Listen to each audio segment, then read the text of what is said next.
Rasul dan Nabi Ba'dah. Allahumma shalli ala sayyidina Muhammad wa ala sayyidina Muhammad. Amma ba'd.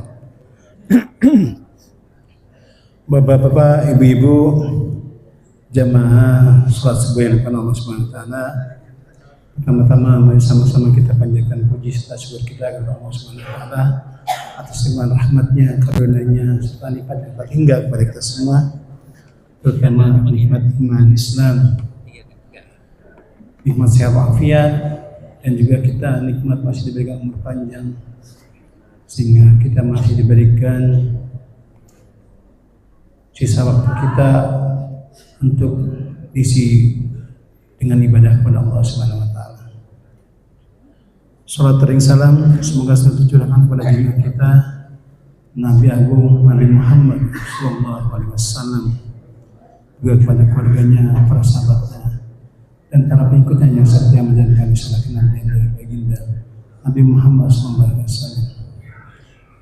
Semoga kita yang hadir ini yang senantiasa taat mengikuti sunnah-sunnahnya dari Nabi Muhammad SAW yang berakhir nanti diakui sebagai umatnya dan mendapatkan syafaat dari beliau. Amin amin amin. Jamaah yang bukan Allah SWT, ingin kami sampaikan bahwasanya pada subuh ini merupakan rangkaian acara yang sangat besar ya kalau dibilang, karena ada 3 acara yang disatukan. Yang pertama acara kajian ahad subuh, kemudian acara kajian bulanan, dan juga sekalian dengan tarhib Ramadan dimulai pada hari ini. Untuk itu pertama ingin kami sampaikan terima kasih atas kehadirannya kepada Ustaz Oke Setiawan. Kehadiran yang kedua, alhamdulillah di masjid ini. Semoga nanti akan menginspirasi kita mendapatkan bekal ilmu untuk menghadapi bulan Ramadan. Dan juga kami mengucapkan terima kasih kepada jamaah sekalian telah hadir pada pagi hari ini.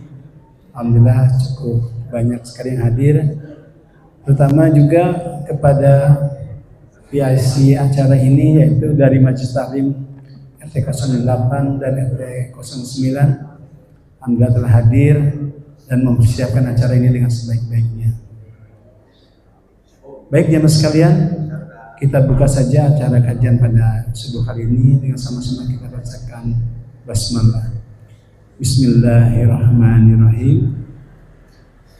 Selanjutnya mari kita simak bersama-sama tilawah Al-Quran yang insyaallah pembacanya akan dibacakan oleh adik kita Al-Maiza dan syarih tilawahnya oleh Zakia. Kepada adik Al-Maiza silakan.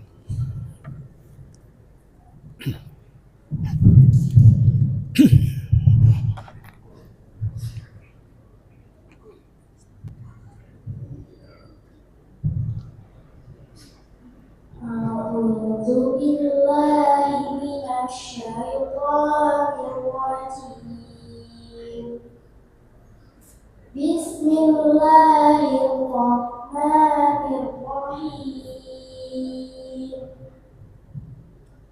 Ya ayyuhalladzina amanu kutiba alaikumusiyam kutiba alaikumusiyam kama kutiba alal ladzina min qablikum la'allakum tattaqun. Ayyaman mahdudat faman kana minkum maridan aw ala safarin fa'iddatun min ayyamin ukhra wa 'alal ladzina yutiqunahu fidyatun ta'amu miskin faman tatawwa'a khairan له وأن تصوموا خير لكم إن كنتم تعلمون شهر رمضان الذي أنزل فيه القرآن هدى للناس وبينات من الهدى والفرقان فمن شهد منكم الشهر فليصم ومن كان مريضا أو على سفر فعدة من أيام أخر يريد الله بكم اليسر ولا يريد بكم العسر ولتكملوا العدة ولتكبروا الله على ما هداكم ولعلكم تشكرون صدق الله العظيم. Aku berlindung kepada Allah dari godaan syaitan yang terkutuk dengan menyebut nama Allah Pengasih lagi Maha Penyayang. Wahai orang-orang yang beriman, diwajibkan atas kamu berpuasa sebagaimana diwajibkan atas orang sebelum kamu agar kamu bertakwa, yaitu beberapa hari tertentu. Maka barang siapa di antara kamu sakit atau dalam perjalanan lalu tidak berpuasa, maka wajib mengganti sebanyak hari yang dia tidak berpuasa itu pada hari-hari yang lain. Dan bagi orang yang berat menjalankannya wajib membayar fidyah atau memberi makan seorang miskin. Tetapi barang siapa dengan kerelaan hati mengerjakan kebajikan, maka itu lebih baik baginya, dan puasa itu lebih baik bagimu jika kamu mengetahui. Bulan Ramadan adalah bulan yang di dalamnya diturunkan Al-Quran sebagai petunjuk bagi manusia dan penjelasan mengenai petunjuk itu dan pembeda antara yang benar dan yang batil. Karena itu, barang siapa di antara kamu ada di bulan itu, maka berpuasalah. Dan barang siapa sakit atau dalam perjalanan dia tidak berpuasa, maka wajib menggantinya sebanyak hari yang ditinggalkannya itu pada hari-hari yang lain. Allah menghendaki kemudahan bagimu dan tidak menghendaki kesukaran bagimu. Hendaklah kamu mencukupkan bilangannya dan mengagungkan Allah atas petunjuknya yang diberikan kepadamu agar kamu bersyukur. Maha benar Allah dengan segala firman-Nya. Assalamualaikum. Assalamualaikum warahmatullahi wabarakatuh.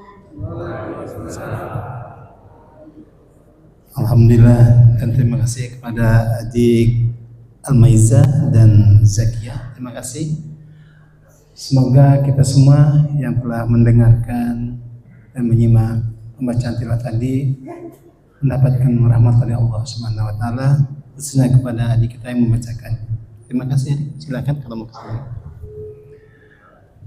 Baik jemaah sekalian, alhamdulillah rangkaian berikutnya telah kita lalui bersama. Dan selanjutnya kita menginjak kepada acara inti, yaitu penyampaian materi pada acara kajian subuh dan kajian bulanan ini, kajian bulanan ini. Begitu kepada Bapak Ustadz Oke Setiawan, kami persilakan untuk menyampaikan.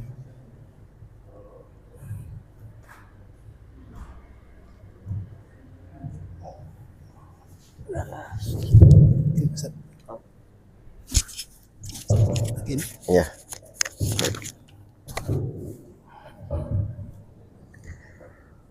Baik. Assalamualaikum warahmatullahi wabarakatuh. Bapak Ibu jamaah Masjid Al-Ikhlas yang dirahmati Allah, sebelum kita memulai, saya mohon keriduannya kita berdoa sebentar, membaca ta'awudz, basmalah, sholawat sebanyak 3 kali dan mencumul kitab suratul Fatihah bersama-sama. Mari Bapak Ibu sekalian kita memulai. A'udzu billahi minasyaitonir rajim. Bismillahirrahmanirrahim. Allahumma sholli ala sayyidina Muhammad wa ala ali sayyidina Muhammad. Allahumma sholli ala sayyidina Muhammad wa ala ali sayyidina Muhammad. Allahumma sholli ala sayyidina Muhammad wa ala ali sayyidina Muhammad. Bismillahirrahmanirrahim. Alhamdulillahi rabbil alamin. Ar-Rahmanir-Rahim. Maliki yaumiddin. Iyyaka na'budu wa iyyaka nasta'in. Ihdinas siratal mustaqim. Siratal ladzina an'amta 'alaihim ghairil maghdubi 'alaihim waladdallin. Amin amin ya rabbal alamin. Ya alhamdulillahi rabbil alamin. Wassalatu wassalamu asrafil anbiya'i wal mursalin sayyidina Maulana Muhammadin wa alihi washabihi ajmain amma ba'du. Baik Bapak Ibu sekalian yang dirahmati Allah, karena sekarang banyak tema ya. Tema yang paling sering adalah tahrib Ramadan ya. Tahrib Ramadan ini adalah menyambut dengan hati yang lapang yang terbuka dan bersambut dengan gembira bahwa kita akan datang 1 bulan penuh yang bulan itu Allah membuka rahmatnya, mengampuni segala dosanya, menutup pintu neraka dan sebagainya. Tapi intinya apa yang nanti mau kita lakukan ujung-ujungnya kembali kepada sifat kita, yaitu istiqomah ya. Insya Allah, alhamdulillah tadi saya sempat ngobrol sama Pak DKM. Kalau ditanya sebenarnya mohon maaf ya, Bapak Ibu tuh kalau yang hadir di sini senang terawih 11 atau 23 Bapak Ibu? Ada yang 11, ada yang 23, yang penting terawih, betul? Baik. 10 hari pertama, 10 hari kedua, 10 hari ketiga, insya Allah istiqomah atau mulai turun dan naik? Ya sudah, pokoknya Bapak Ibu silahkan jawab di hati masing-masing. Ya, baik. Cuman sekarang yang akan saya bahas adalah apa yang harus kita lakukan? Ya, apa yang harus kita lakukan? Persiapan apa yang harus kita lakukan agar semakin lama Bapak Ibu bisa semakin merasakan bahwa sebenarnya Ramadan itu kan harusnya bisa merubah sikap kita. 1 bulan Bapak Ibu digembleng dalam rangka melatih hawa nafsu sehingga berefek kepada 11 bulan yang lainnya. Kan harusnya begitu ya Bapak Ibu ya? Mohon maaf, kita setuju bahwa di Ramadan itu kita diajarkan Allah untuk mengendalikan hawa nafsu. Yang tadinya makan siang, ya, makan pagi, bahkan mungkin makan sore, akhirnya suka tidak suka jadi makan sahur dan buka setelah pada maghrib. Kan begitu ya Bapak Ibu ya? Jadi Allah berharap kepada semua manusia, tadi yang dikatakan Ade itu nanti saya buka juga ayatnya, Al-Baqarah 185. Allah berharap bahwa apa? Bahwa manusia itu di dalam hidupnya harus mampu mengendalikan hawa nafsu. Tolong dijawab dengan jujur Bapak Ibu. Sebenarnya masalah yang menimpa diri kita itu karena masalahnya atau karena kita tidak bisa mengendalikan hawa nafsu? Contoh gini. Istri cerewet itu masalah nggak sih Pak? Saya ulang. Menurut Bapak ini jujur ya, menurut Bapak masalah bukan? Halo? Istri cerewet masalah atau bukan? Kalau Bapak bisa mengendalikan hawa nafsu, jadi masalah nggak? Berarti yang jadi masalah itu isi cerewetnya atau karena kita tidak bisa mengendalikan hawa nafsu? Jadi salah siapa?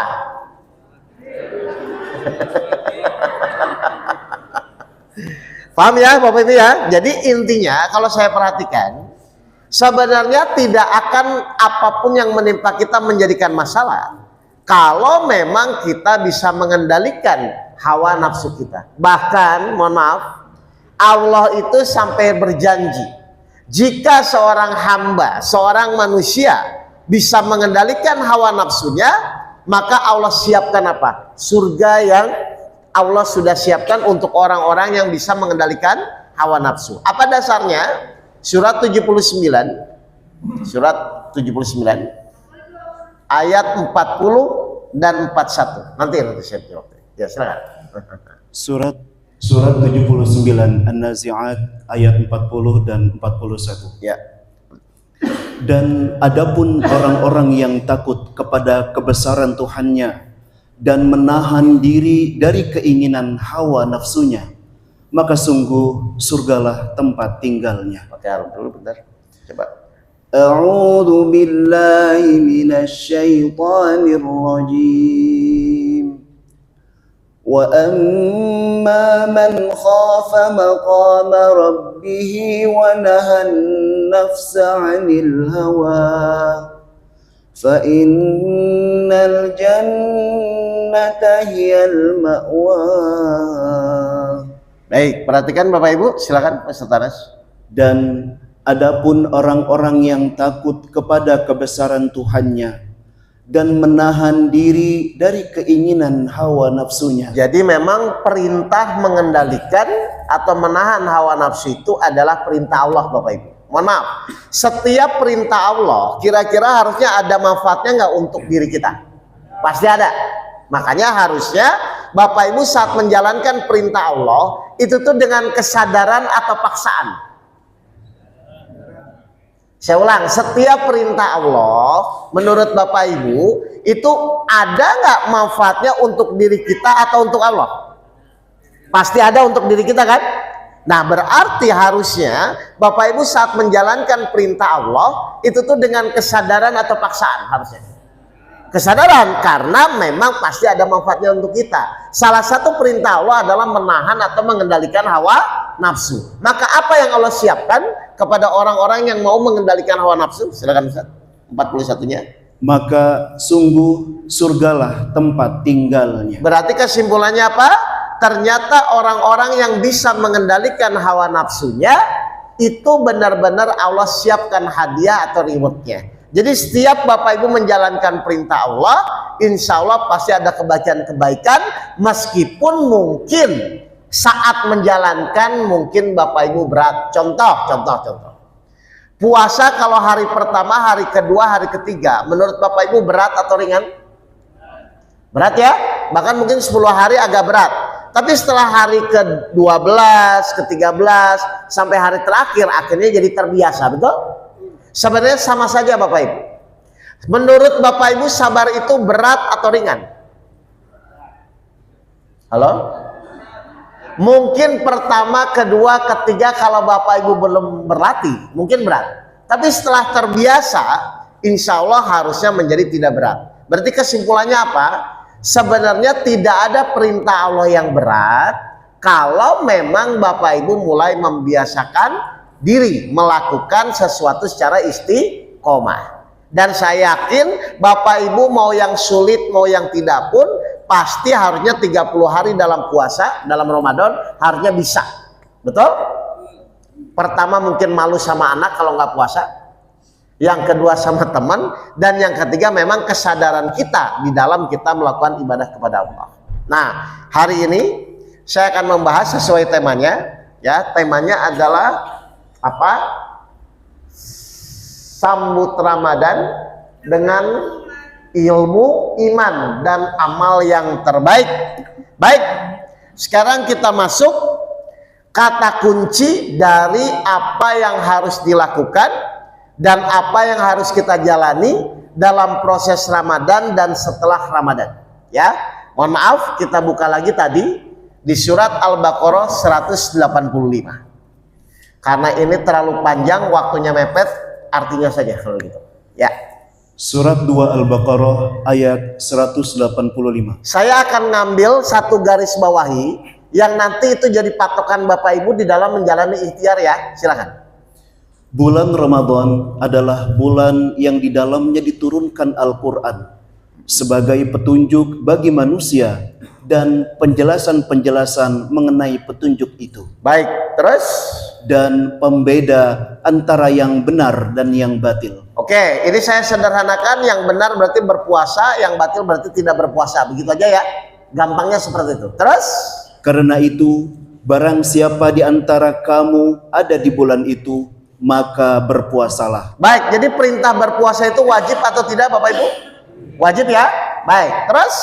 Dan barang siapa sakit atau dalam perjalanan atau dia tidak berpuasa, maka wajib menggantinya. Baik, meskipun wajib, tapi Allah memberikan toleransi.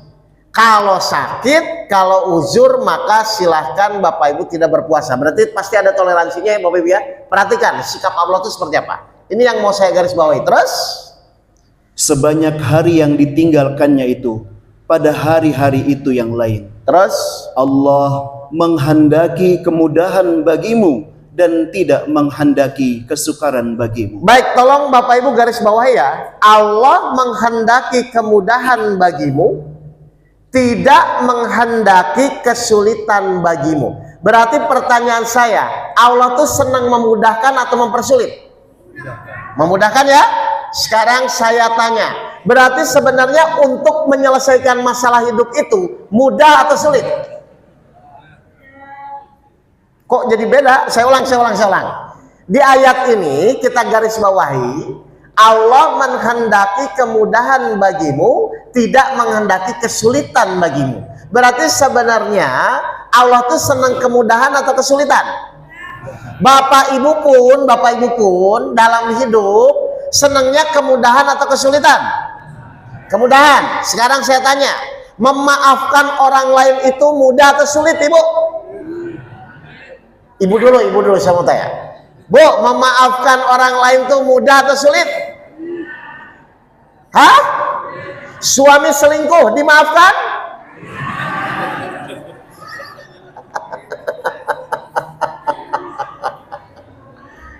Kalau yang itu nanti dulu Ustadz. Ya. Kalau yang lain mudah. Makanya saya tanya. Kenyataannya, meskipun menurut Allah menyukai kemudahan bagimu dan tidak menghendaki kesulitan. Tapi biasanya, mohon maaf, manusia tuh senangnya yang mudah-mudah atau yang sulit-sulit, jujur. Mudah atau sulit? Berarti memaafkan orang lain mudah atau sulit?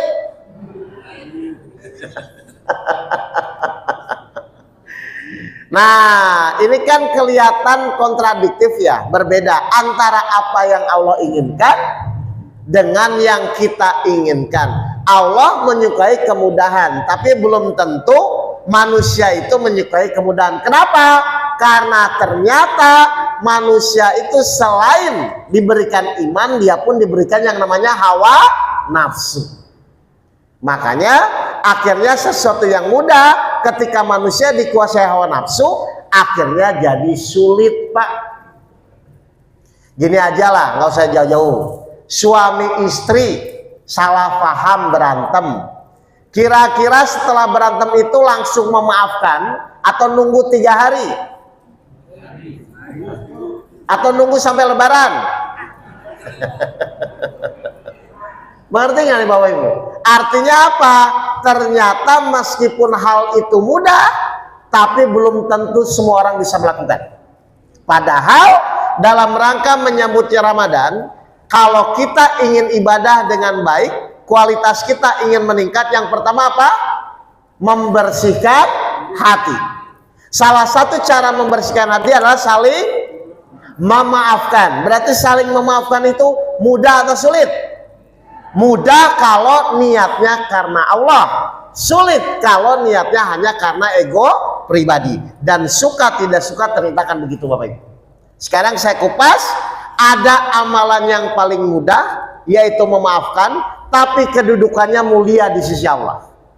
Menurut siapa? Menurut Allah sendiri dalam Al-Quran surat 42 ayat 43, bahwa kalau Bapak Ibu bisa memaafkan kesalahan orang meskipun sudah lama atau saat ini pun, maka Allah memberikan kedudukan yang mulia terhadap orang-orang tersebut. Jadi salah satu yang Allah nilai mulia adalah orang yang mudah memaafkan kesalahan orang lain. Silakan.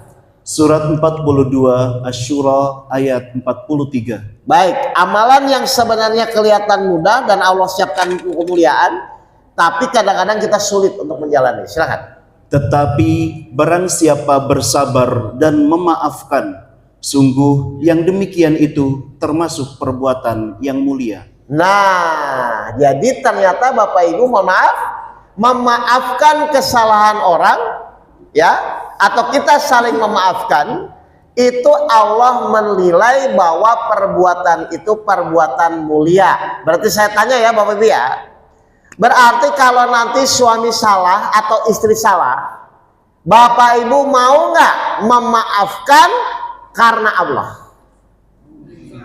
Jangan lihat suaminya Pak, jangan lihat istrinya. Kalau lihat suami dan istrinya sulit. Tapi kalau Bapak Ibu mau melakukan semua itu karena Allah, insya Allah harusnya jadi mudah. Nah, berarti sekarang yang akan kita bahas ya adalah bagaimana kita beriman meyakini bahwa amalan apapun di bulan Ramadan itu tanda kutip akan dilipat gandakan, ya, akan menjadi kualitas kehidupan kita ke depan menjadi lebih baik selama yang Bapak Ibu lakukan diniatkan karena Allah. Setuju Bapak Ibu ini? Saya tanya, cirinya orang yang melakukan semua karena Allah berat atau ringan? Cirinya orang yang melakukan semua diniatkan karena Allah menurut Bapak Ibu berat atau ringan? Kalau karena Allah, karena Allah. Tapi kalau karena orang berat atau ringan? Nah, sekarang gini, mohon maaf, istri salah, istri buat kesalahan sama Bapak. Kira-kira kalau istri salah, terus istri minta maaf, wajar nggak? Istri salah, terus dia minta maaf sama Bapak, wajar atau tidak?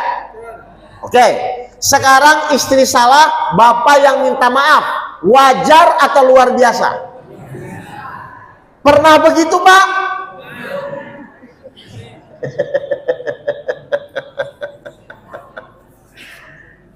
Kenapa Bapak yang minta maaf meskipun istri salah? Bapak niat agar silaturahmi, agar hak hubungan istri dan suami menjadi harmonis. Karena saya kalau mengajarkan pasangan-pasangan baru itu Bapak Ibu, mohon maaf ya, sekarang saya tanya dulu aja jujur, Bapak Ibu selama ini nikah sama istri dulu, waktu nikah itu sama istri, tujuannya supaya bahagia atau ibadah kepada Allah? Saya ulang lagi. Bapak Ibu selama ini dulu waktu nikah, itu tujuan menikah itu bahagia atau beribadah kepada Allah?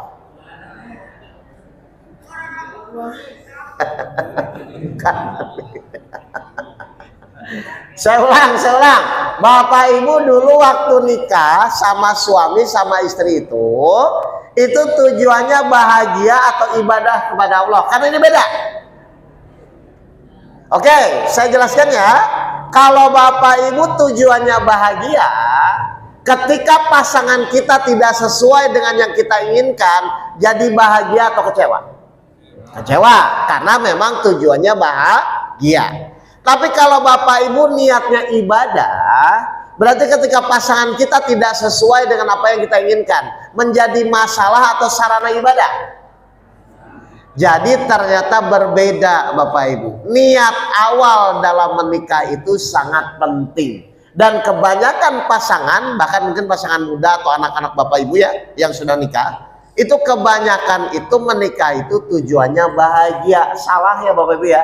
Harusnya tujuannya itu ibadah. Bonus dari niat beribadah, bonus setelah menjalani ibadah, hasilnya bahagia.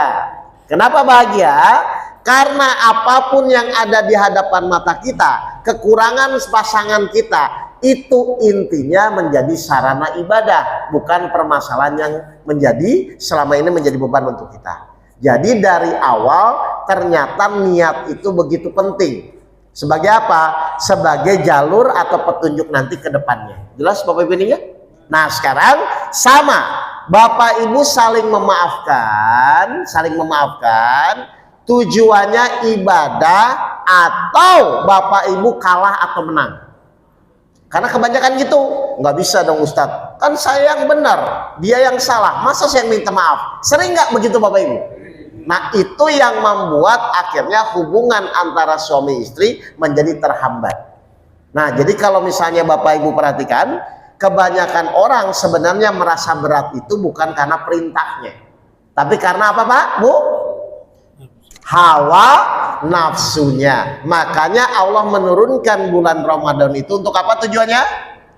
Mengendalikan hawa nafsu. Pertanyaan saya, berarti apa yang harus kita lakukan? Langkah-langkah apa yang harus kita lakukan supaya kita bisa mengendalikan hawa nafsu? Yang pertama, satu.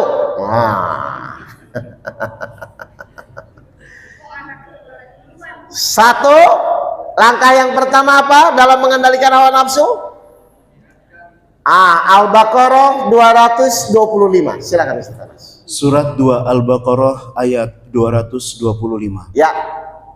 Allah tidak menghukum kamu karena sumpahmu yang tidak kamu sengaja, tetapi Dia menghukum kamu karena niat yang terkandung dalam hatimu. Baik, jadi kalau Bapak Ibu ingin berusaha mengendalikan hawa nafsu, berarti yang pertama memperbaiki apa Bapak Ibu? Niatnya. Ya, niatnya. Sekarang saya tanya, Bapak Ibu selama ini niat melakukan ibadah itu untuk menyelesaikan masalah atau hanya menjalankan perintah Allah? Sholat duha niatnya supaya rezeki dibuka, rezeki lancar, atau hanya menjalankan perintah Allah? Kok bingung? Bapak Ibu mohon maaf, saya ulang dulu. Segala sesuatu untuk mengendalikan hawa nafsu adalah semua dari niatnya, betul? Pertanyaan saya, Bapak Ibu selama ini mohon maaf ketika menjalankan sholat duha itu niatnya supaya rezeki lancar atau hanya menjalankan perintah Allah?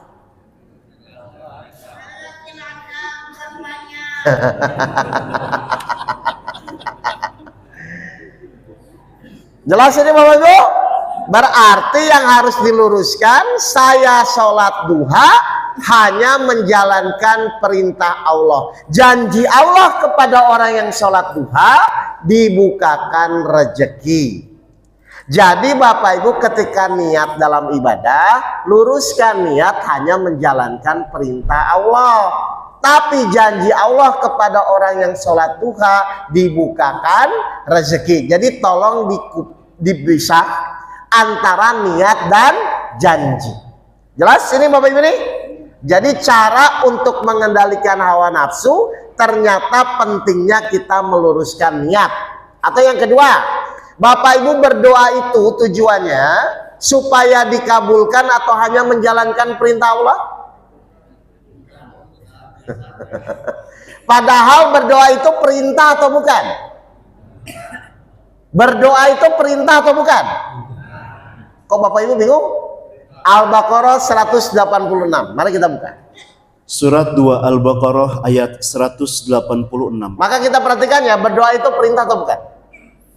Dan apabila hamba-hambaku bertanya kepadamu Muhammad tentang aku, maka sesungguhnya aku dekat. Terus? Aku kabulkan permohonan orang yang berdoa apabila dia berdoa kepadaku. Berdoa itu perintah atau bukan Bapak Ibu? Berarti harusnya Bapak Ibu berdoa itu niatnya hanya menjalankan perintah Allah atau supaya dikabulkan? Kok pada bingung? Saya tanya lagi Bapak Ibu. Saya ulang ya, dalam meluruskan niat, dalam mengendalikan hawa nafsu, berarti kan Bapak Ibu harus meluruskan niat. Saya tanya ulang, Bapak Ibu selama ini tuh berdoa itu niatnya menjalankan perintah atau supaya dikabulkan? Kenapa enggak niatnya dikabulkan? Dikabulkan tidak dikabulkan urusan siapa? Urusan kita menjalankan perintah Allah. Baik, kita buktikan ya. Terus lanjut terus. Hendaklah mereka itu memenuhi perintahku. Tuh, berarti berdoa itu menjalankan perintah atau supaya dikabulkan? Bapak Ibu selama ini berdoa niatnya dikabulkan atau menjalankan perintah? Kalau nggak dikabulkan? Betul. Saya ulang ya. Jadi yang kedua, misalnya Bapak Ibu mau berdoa, tolong luruskan niat. Ya Allah, saya berdoa itu menjalankan perintah. Silakan minta apapun. Sakit minta sembuh, hutang minta lunas itu boleh, tapi tolong luruskan niatnya bahwa saya melakukan ibadah itu tanda kutip hanya menjalankan perintah Allah. Kenapa Bapak Ibu diciptakan hanya menjalankan perintah Allah? Ya memang itu perintahnya. Hasilnya urusan kepada Allah. Berarti dikabulkan tidak dikabulkan. Urusan siapa? Perlu nggak kita pikirkan? Perlu nggak kita pikirkan? Halo? Jadi tugas Bapak Ibu berdoa atau mikir dikabulkan tidak dikabulkan? Tugas kita berdoa, dikabulkan tidak dikabulkan urusan Allah. Boleh nggak Allah belum mengabulkan? Lalu Bapak Ibu kecewa kenapa?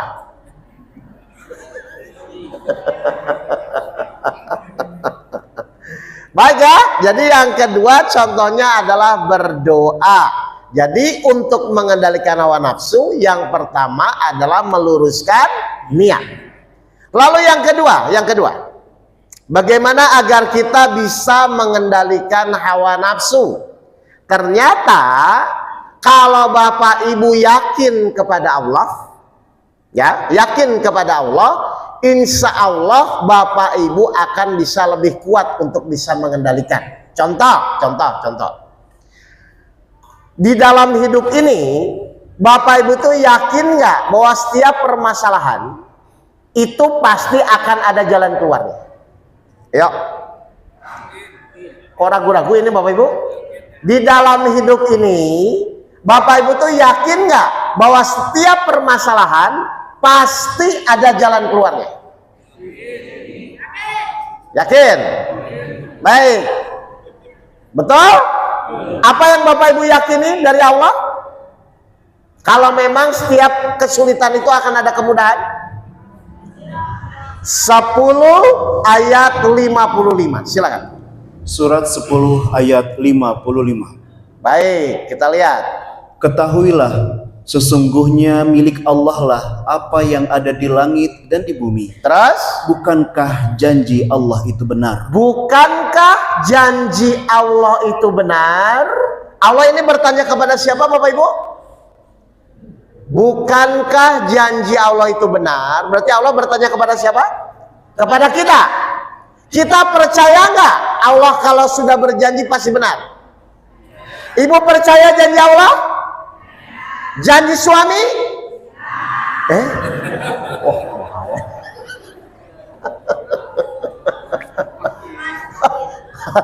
Astagfirullah. Kompak lagi Pak jawabnya nggak percaya. Loh kalau ibu nggak percaya kenapa diterima waktu itu? Kejebak.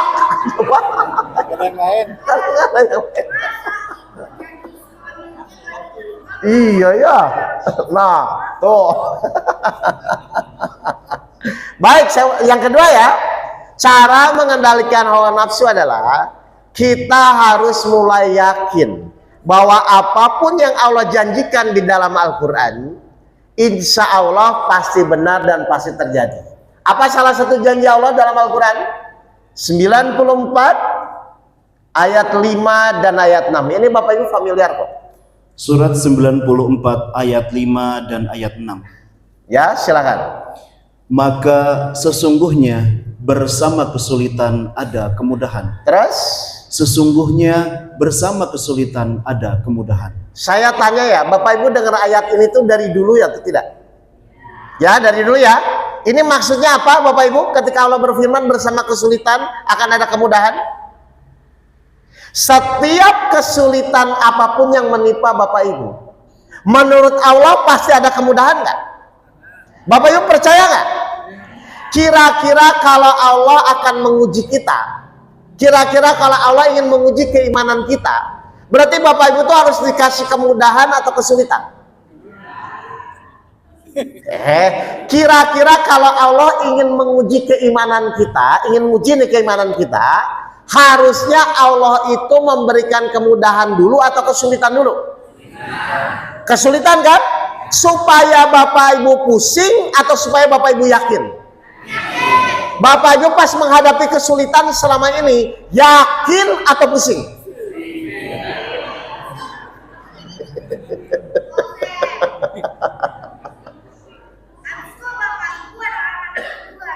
Oh iya, saya tambah ya teman-teman. Paham gak nih Bapak Ibu ini? Artinya, Bapak Ibu anak-anak, paham gak ini? Artinya apa? Ternyata kalau Bapak Ibu dari awal percaya kepada apapun yang Allah janjikan, sehingga ketika mendapatkan suatu kejadian, hawa nafsunya tidak akan jadi dominan. Kalau secara akal, secara hawa nafsu, aduh bingung ini bagaimana caranya. Tapi karena Bapak Ibu yakin kepada janji Allah, maka sesulit apapun, harusnya Bapak Ibu tetap yakin atau putus asa. Harusnya tetap yakin. Jadi salah satu janji Allah yang harus Bapak Ibu pegang anak-anak, yaitu apa? Bersama kesulitan ada kemudahan. Apalagi janji Allah yang harus Bapak Ibu pegang dalam menjalani kehidupan? Surat 30 ayat 5 dan ayat 6. Mari kita lihat. Ya. Surat 30 ayat 5 dan ayat 6. Apa janji Allah kepada kita semua? Perhatikan. Karena pertolongan Allah, Dia menolong siapa yang Dia kehendaki. Apa salah satu janji Allah? Menolong permasalahan kita. Perhatikan, ketika Allah sudah berjanji apa? Terus? Dia Maha Perkasa, Maha Penyayang. Itulah janji Allah. Allah tidak akan menyalahi janjinya, tetapi kebanyakan manusia tidak mengetahui. Perhatikan, setiap permasalahan yang Bapak Ibu hadapi, kira-kira Bapak Ibu yakin nggak Allah itu pasti menolong? Benar. Kalau Bapak Ibu yakin setiap permasalahan itu Allah pasti menolong, berarti masalahnya di mana? Terus Bapak Ibu pusing-pusing selama ini kenapa?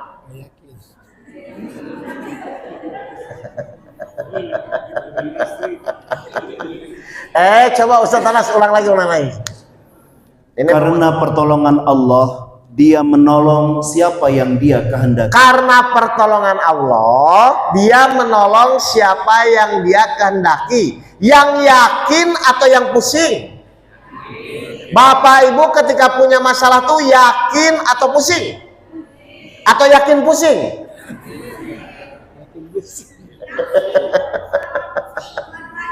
Perhatikan.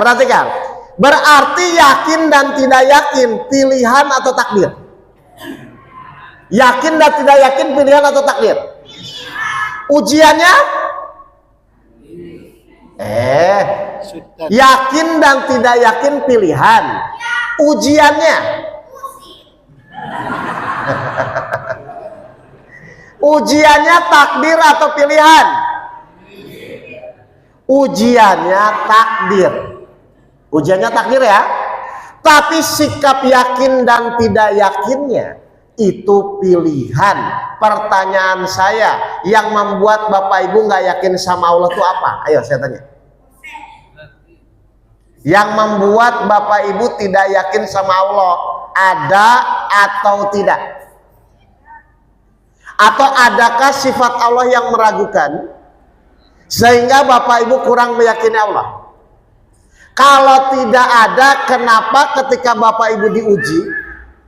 Kalau tidak ada, kenapa ketika Bapak Ibu diuji, Bapak Ibu kadang-kadang tanda kutip sering meragukan Allah? Oh ya, anak-anak. Kenapa? Ternyata yang membuat kita ragu-ragu salah satunya munculnya hawa nafsu. Jelas ini Bapak Ibu ya? Sehingga apa yang harus dilakukan? Yang harus dilakukan adalah ternyata apapun ujian yang menimpa diri kita, yang pertama kali adalah Allah akan melihat sikap Bapak Ibu, yakin atau ragu-ragu.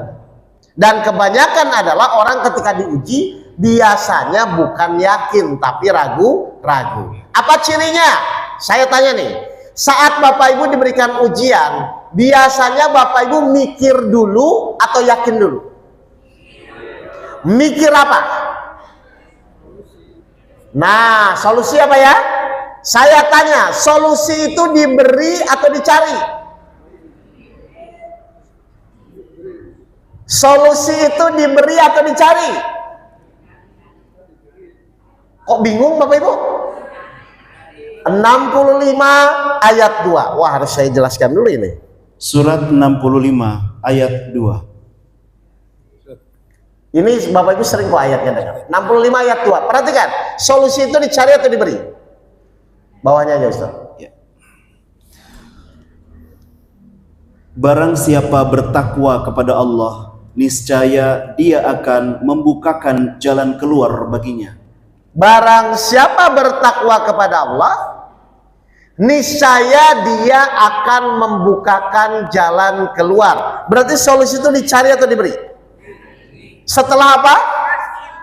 Setelah kita bertakwa, setelah kita yakin kepada janji Allah. Berarti tugas kita adalah ikhtiar dengan keyakinan kepada Allah, maka hadiahnya Allah bukakan jalan keluar atau solusi. Berarti mohon maaf, berarti ketika Bapak Ibu nanti diuji oleh Allah, ketika Bapak Ibu diuji oleh Allah, maka langkah yang pertama adalah keyakinan Bapak Ibu kepada janji Allah. Dan Allah berjanji akan menolong orang-orang yang bertakwa atau yang yakin kepada janjinya. Ya? Ya, Bapak Ibu anak. Baik, perhatikan nih Bapak Ibu. Berarti sekarang yang akan kita fokuskan adalah dua hal, yaitu meluruskan niat dalam melakukan ibadah. Yang kedua adalah meningkatkan keyakinan kepada apapun yang Allah janjikan. Dan apa yang Allah janjikan, salah satunya adalah pertolongan Allah. Kemarin kalau tidak salah saya sudah bahas sebagian, yaitu bagaimana agar saat Bapak Ibu berikhtiar Allah menurunkan pertolongannya. Mohon maaf, Allah menolong itu melihat kemampuan kita atau melihat sikap kita di dalam menjalani ujian. Awas, orang sering gagal di sini. Saya ulang, Allah menolong masalah kita itu berdasarkan kemampuan kita atau berdasarkan sikap kita di dalam menjalani ujian. Makanya sikap Bapak Ibu harus benar. Silakan Ustaz Anas dibuka surat Al-Baqarah ayat 153. Silakan. Surat 2 Al-Baqarah ayat 153. Jadi kebanyakan orang gagalnya itu bukan di masalahnya. Kalau masalah kan takdir Bapak Ibu. Mau terima tidak terima, Bapak Ibu harus menjalani. Tapi sikap di dalam menjalani, silakan Bapak Ibu pilih. Ya, silakan. Wahai orang-orang yang beriman, mohonlah pertolongan kepada Allah dengan sabar dan sholat. Berarti sikap apa yang harus kita lakukan agar Allah mau menurunkan pertolongannya? Ternyata yang pertama apa Bapak Ibu? Sabar, silahkan baca lagi. Wahai orang-orang yang beriman. Yang pertama apa Bapak Ibu? Apa yang Bapak Ibu yakini dari Allah? Janji menolong terhadap apapun masalah yang menimpa kita. Jadi seorang, wahai orang-orang yang beriman. Jadi Allah itu menolong semua orang atau tidak semua orang? Baca lagi. Wahai orang-orang yang beriman. Semua orang atau untuk orang-orang yang beriman? Nah, yang yakin kepada janjinya.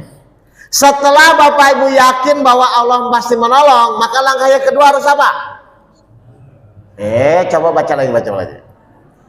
Wahai orang-orang yang beriman. Saya yakin, saya pasti ditolong Allah, saya yakin. Setelah yakin, apa kata ayatnya? Mohonlah pertolongan kepada Allah. Setelah yakin apa?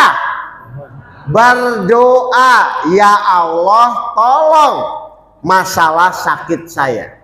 Ya Allah tolong masalah hutang saya. Jadi setelah Bapak Ibu yakin, baru Bapak Ibu berdoa kepada Allah, minta tolong. Jelas? Pertanyaan saya, ketika Bapak Ibu minta tolong kepada Allah, langsung ditolong atau ada prosesnya? Ada prosesnya ya? Nah, mohon maaf, saat proses itu Bapak Ibu disuruh apa? Nah, itu tahu. Sekarang saya tanya, Bapak Ibu ketika punya masalah, ingin sabar atau ingin cepat selesai?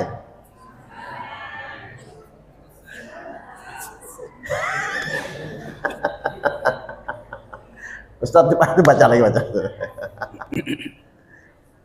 Wahai orang-orang yang beriman, Wahai orang-orang yang yakin bahwa pasti Allah menolong. Terus setelah yakin adalah berdoa. Terus mohonlah pertolongan kepada Allah. ya Allah, tolong permasalahan saya. Setelah Bapak Ibu berdoa minta tolong, ada prosesnya atau langsung ditolong? Ada prosesnya. Berarti saat berproses itu Bapak Ibu disuruh sabar atau disuruh cepat selesai? Saat selama ini Bapak Ibu ketika punya masalah, ingin sabar atau ingin cepat selesai? Jadi nggak mau sabar. Kira-kira Allah itu akan menolong kepada yang ingin cepat selesai atau kepada yang sabar? Tapi Bapak Ibu ketika punya masalah biasanya sabar atau ingin cepat selesai?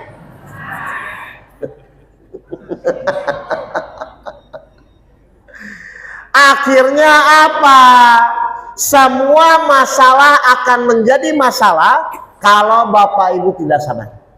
Mohon maaf, sebesar apapun masalah, kalau Bapak Ibu sudah sabar jadi masalah nggak? Sebesar apapun masalah, kalau Bapak Ibu sudah sabar jadi masalah nggak? Berarti yang jadi masalah tuh masalahnya tuh karena nggak sabar. Berarti salah siapa? Dari kapan Bapak Ibu salah? Aduh, waktunya udah jam 6 ya. Baik, jadi saya simpulkan dulu ya, cara mengendalikan hawa nafsu. Ini masih teorinya, tinggal Bapak Ibu praktekkan. Yang pertama berarti meluruskan niat. Berarti niat saya berikhtiar, mohon maaf Bapak Ibu jawab ya. Berarti niat saya berikhtiar tujuannya menyelesaikan masalah atau minta tolong? Selama ini Bapak Ibu ikhtiar niatnya menyelesaikan masalah atau minta tolong? Mohon salah ya. Jadi niat yang pertama saya ikhtiar itu tujuannya minta tolong. Minta tolong dengan apa? Iman yang benar, berdoa dengan benar, dan menjalani proses ikhtiar itu dengan sabar dan sholat. Silahkan Bapak Ibu praktekkan. Detailnya ada di YouTube saya. Karena ini waktunya terbatas ya. Silahkan Bapak Ibu perbaiki imannya, perbaiki cara doanya dengan niat hanya menjalankan perintah Allah, lalu jalani dengan kesabaran ketika Bapak Ibu diuji, dan jalankan sholat dengan benar. Insya Allah pasti sebesar apapun masalah yang kita hadapi, insya Allah pasti selesai dengan pertolongan Allah. Mohon maaf, jadi masalah selesai itu karena kemampuan ikhtiar kita atau karena pertolongan Allah? La haula wala quwata illa billah. Akhirnya semakin lama kita diberikan ujian, semakin bergantung kepada Allah, semakin dekat kepada Allah. Karena apa? Karena Bapak Ibu mengikuti ikhtiar itu sesuai dengan petunjuk. Jelas ini Bapak Ibu sekalian?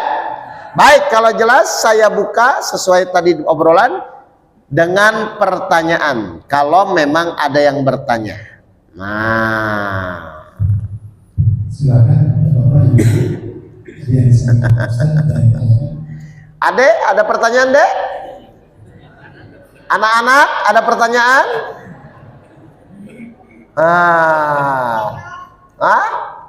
Kenapa mama saya nggak sabar begitu?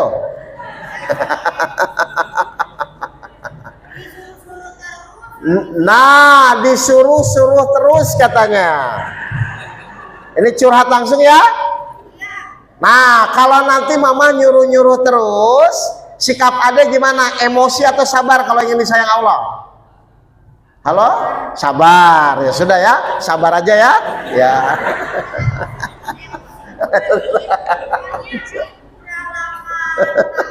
Oh, udah 8 tahun. Baik, silakan. Silakan Bapak Ibu yang bertanya. Kalau nggak ada, Baik. ya saya lanjutkan aja. Baik. Gimana? Lanjutkan saya nanti. Oke, kalau tidak ada pertanyaan, karena ini mau bulan puasa, mau nggak saya ajarkan cara sholat? Insya Allah sholat ini benar-benar Bapak Ibu bisa praktekkan dan tidak jalan-jalan. Tapi saya mau tanya dulu, Bapak Ibu selama ini ketika sholat, pikirannya fokus atau jalan-jalan? Dari kapan Bapak Ibu? Dari dulu. Oke, mau ya? Nggak nyampe 10 menit saya ajarkan. Baik, kenapa sholat itu khusyuk itu penting? Ya, surat Al-Baqarah ayat 45. Silakan Ustaz Anas. Surat 2 Al-Baqarah ayat 45. Maksudnya biar ada yang dibawa pas praktek itulah Bapak Ibu. Dan mohonlah pertolongan kepada Allah dengan sabar dan sholat. Baik, tadi kita setuju ya dengan ayat ini ya. Tapi sholat seperti apa? Terus? Dan sholat itu sungguh berat kecuali bagi orang-orang yang khusyuk. Baik, jadi kata kuncinya apa Bapak Ibu? Sholat itu bisa menjadi dua hal. Satu, penggugur kewajiban. Dan satu, bisa menjadi penolong. Jadi kalau saran saya, selain sholat itu hanya menggugurkan kewajiban, kalau bisa ditingkatkan menjadi penolong. Tapi sholatnya harus khusyuk. Pertanyaan saya, untuk sholat khusyuk itu mudah atau sulit? Sulit atau belum tahu caranya?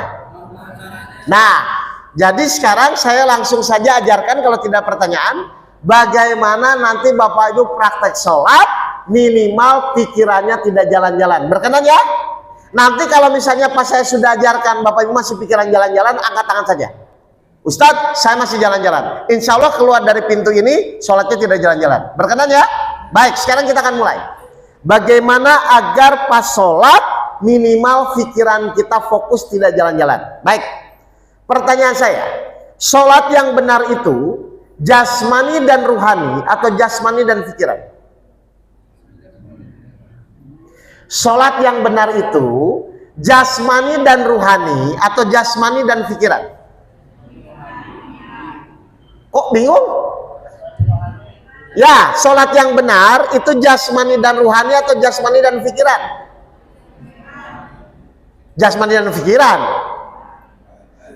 Kalau Bapak Ibu sholatnya jasmani dan pikiran, kalau hilang kunci, kalau pengen ketemu ngapain? Kenapa sholat? Karena pas sholat biasanya kepikiran. Oke, saya ulang ya. Sholat yang benar itu jasmani dan ruhani. Apa dasarnya? Surat 7 ayat 172. Bapak Ibu harus sadar dulu ini. Mari kita benarkan. Surat 7 Al-A'raf ayat 172. Baik, apa dasarnya? Silakan. Dan ingatlah ketika Tuhanmu mengeluarkan dari sulbi tulang belakang anak cucu Adam keturunan mereka. Dan Allah mengambil kesaksian terhadap ruh mereka seraya berfirman, bukankah aku ini Tuhanmu? Mereka menjawab. Mereka itu siapa Bapak Ibu? Coba Allah ngambil, coba. Allah mengambil kesaksian terhadap ruh mereka. Berarti ruh atau manusia ini masih di alam ruh ya Pak ya, bukan jadi manusia. Kalau manusia ditiupkan setelah 4 bulan. Jadi ini ruh kita ditanya Allah, untuk apa? Terus seraya berfirman, bukankah aku ini Tuhanmu? Allah bertanya kepada siapa ini? Ruh, bukan manusia ini. Ruh. Terus mereka menjawab. Mereka itu siapa yang menjawab? Ruh. Terus betul, engkau Tuhan kami. Kami bersaksi, kami lakukan yang demikian itu, agar di hari kiamat kamu tidak mengatakan sesungguhnya ketika itu kami lengah terhadap ini. Berarti nanti Bapak Ibu pas meninggal, yang akan ditanya sholat itu ruhnya atau pikirannya? Makanya sholat yang benar itu harus menggunakan jasmani dan ruhani. Berarti pertanyaannya besarnya, gimana caranya saat kita sholat ruh kita pun ikut sholat, begitu ya? Baik, kita praktekkan sekarang. Bagaimana cara agar saat sholat ruh kita ikut sholat? Mohon maaf, di dalam sholat itu ada berapa banyak kegiatan Bapak Ibu? Dalam sholat? Di dalam sholat ada berapa banyak kegiatan? 2, gerakan dan ucapan. Yang melakukan gerakan siapa? Jasmani. Yang melakukan ucapan? Ruhani. Nah sekarang bagaimana ruhani mengucapkan bacaan sholat? 17 ayat 110, silakan. Surat 17 ayat 110. Baru nanti kita praktekkan ya Bapak Ibu ya, langsung. Katakanlah Muhammad, serulah Allah atau serulah Ar-Rahman dengan nama yang mana saja kamu dapat menyeru. Oke, perhatikan bagaimana sikap ruhani saat mengucapkan. Dan janganlah engkau mengeraskan suaramu dalam solat, dan janganlah pula merendahkannya, dan usahakan jalan tengah di antara kedua itu. Baik, jadi si ruh ini akan mengucapkan, tapi tidak boleh terlalu keras, tidak boleh terlalu pelan, cukup terdengar di telinga masing-masing. Jelas ini Bapak Ibu ini? Berarti kesimpulannya, sholat itu boleh dalam hati atau harus bersuara? Harus bersuara. Oke, saya praktikkan dulu ya, nanti Bapak Ibu perhatikan. Jadi ruh saya akan mengucapkan bacaan sholat, tapi harus bersuara. Kalau si ruh ingin bersuara, dia nyuruh siapa? Ya, siapa? Jasmannya siapa? Mulut. Ruh nyuruh mulut. Taunya mulut sudah bersuara. Dari mana? Terdengar di telinga. Perhatikan Bapak Ibu, ruh saya akan mengucapkan bacaan lewat mulut, dan ternyata tugas telinga adalah fokus mendengarkan bacaan. Dari mana? Dari ruh. Ruh menyampaikan lewat mulut, didengarkan di telinga. Jadi tugas telinga, perhatikan saya ulang, mendengarkan bacaan dari ruh. Perhatikan ya, mendengarkan bacaan dari ruh ya. Tergesa-gesa atau tumanina. 17 ayat 106. Perhatikan. Surat 17 ayat 106. Ya, nanti kita praktekkan. Dan Al-Quran kami turunkan berangsur-angsur agar engkau Muhammad membacakannya kepada manusia perlahan-lahan. Oke, perhatikan Bapak Ibu ya, kita akan praktek. Ruh saya akan mengucapkan bacaan. Satu ayat dulu aja. Bismillahirrahmanirrahim. Ya, tumaninah ya. Ruh mengucapkan lewat mulut, dan telinga saya, perhatikan telinga saya akan fokus mendengarkan kalimat per kalimat. Nggak usah dulu mikirin artinya ya Bapak Ibu ya, nggak usah ya. Bapak Ibu fokus mendengarkan bacaan sendiri. Bacaan sendiri. Oke, mata saya melihat tempat sujud. Ya, mata saya melihat tempat sujud. Saya akan baca, ruh saya menyampaikan lewat mulut, dan telinga saya hanya fokus mendengarkan bacaan sendiri. Perhatikan. Saya perhatikan dulu. Baca Al-Fatihah ya. Ruh menyampaikan lewat mulut, didengarkan di telinga, tapi perlahan-lahan. Bismillahirrahmanirrahim. Jangan dulu mikirin artinya. Pokoknya telinga Bapak Ibu mendengarkan bacaan masing-masing. Cukup terdengar di telinga masing-masing. Oke, kita praktek ya.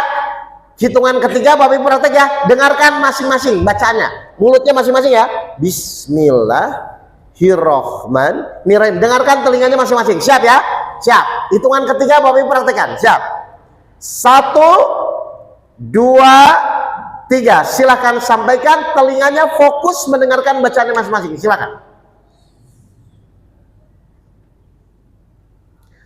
Jalan-jalan atau fokus? Saya tanya, Bapak Ibu jalan-jalan atau fokus? Satu ayat dulu, satu ayat dulu. Sekali lagi. Dengerin ya.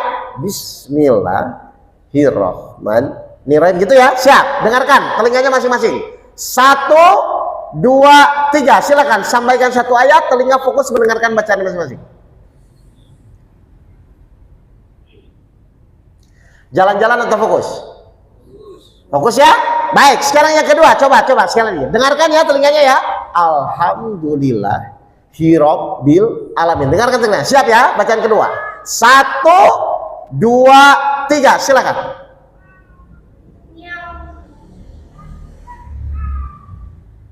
Jalan-jalan atau fokus? Oke, coba yang terakhir. Baca Al-Ikhlas siapa? 4 ayat ya. Al-Ikhlas 4 ayat. Sama seperti tadi, dengarkan telinganya masing-masing ya, baca Al-Ikhlas ya. Oke, kita mulai 4 ayat ya. Kita mulai. 1, 2, 3. Silakan sampaikan, telinga fokus mendengarkan bacaan masing-masing. Silakan. Baca Al-Ikhlas.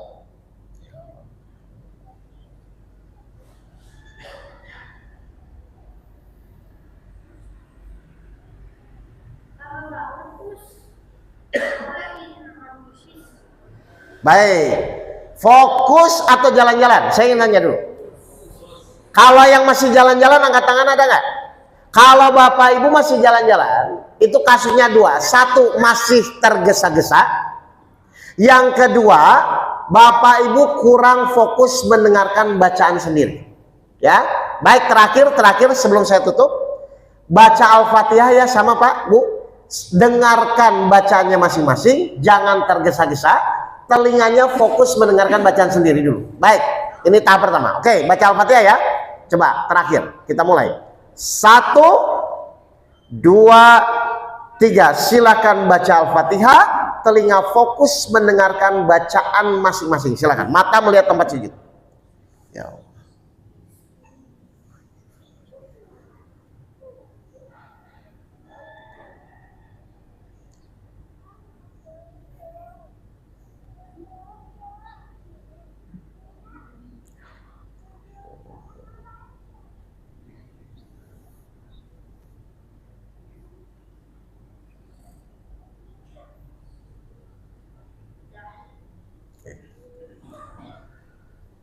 Baik, saya mau kejujuran, fokus atau jalan-jalan, Pak?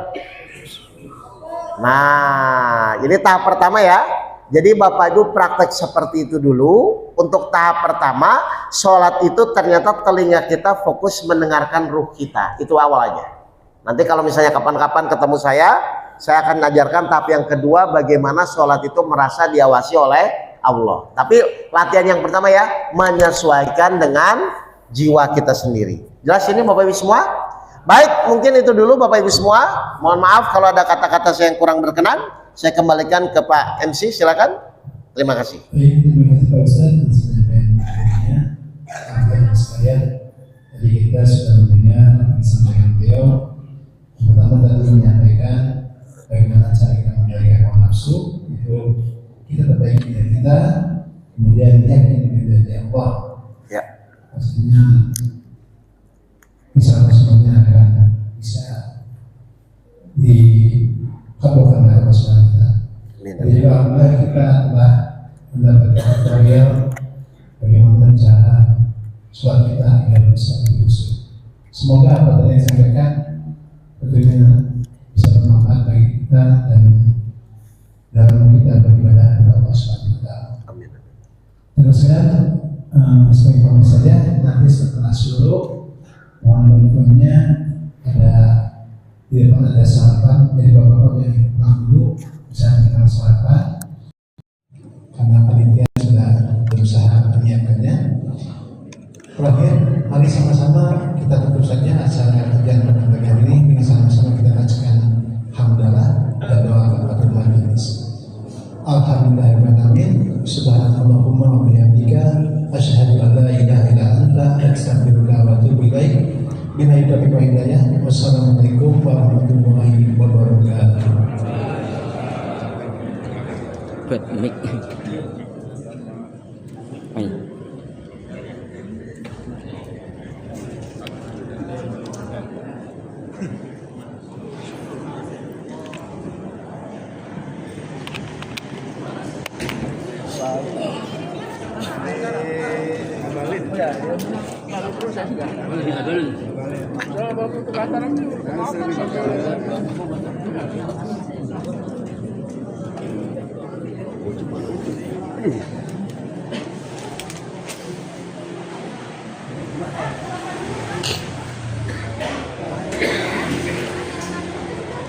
Ya, udah dikasih tahu di buku.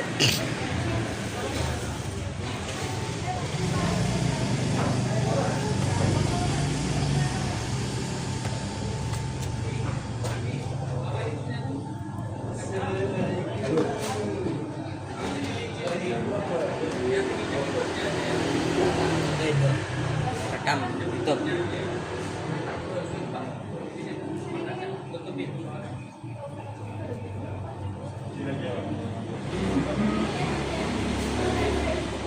Ayo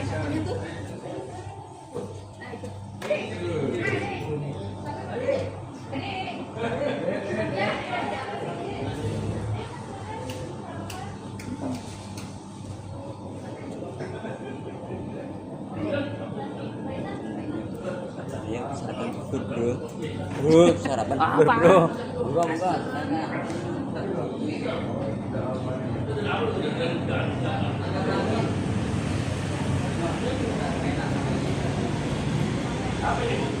Bubur Pak. Bubur berkacang hijau sama ketan hitam dipakai kotannya.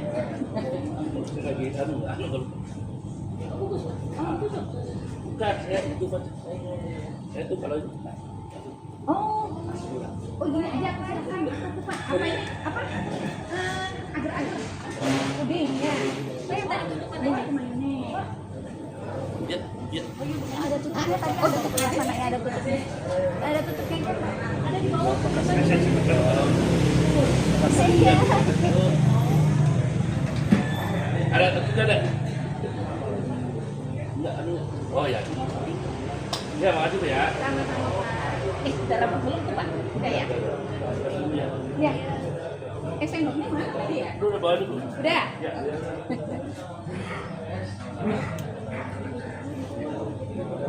Apa-apa.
Ada ini boleh ada. Habis itu tuh dibuka lagi juga boleh. Iya tapi tetap ya Besti. Iya. Besti. Oke. Bisa pakai saya kan udah kasih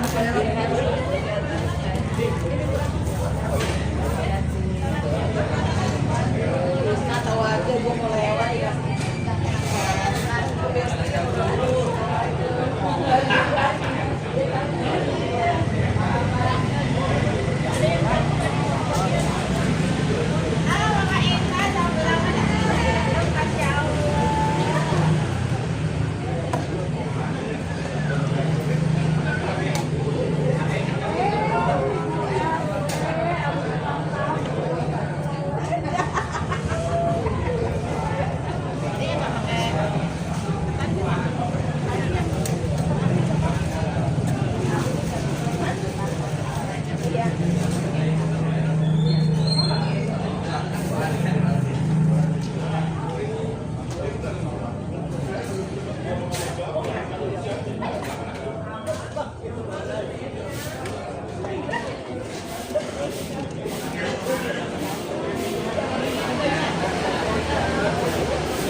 Iya begitu lah namanya juga.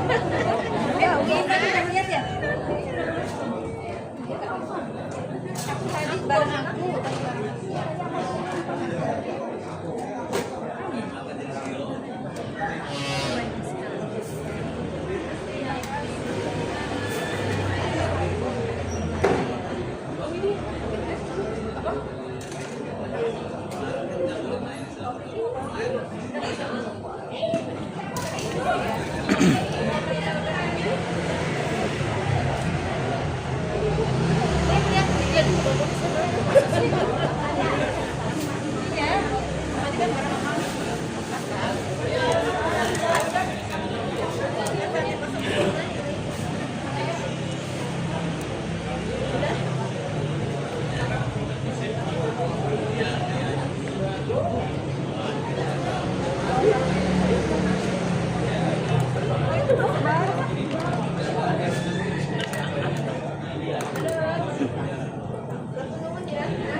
Udah habis.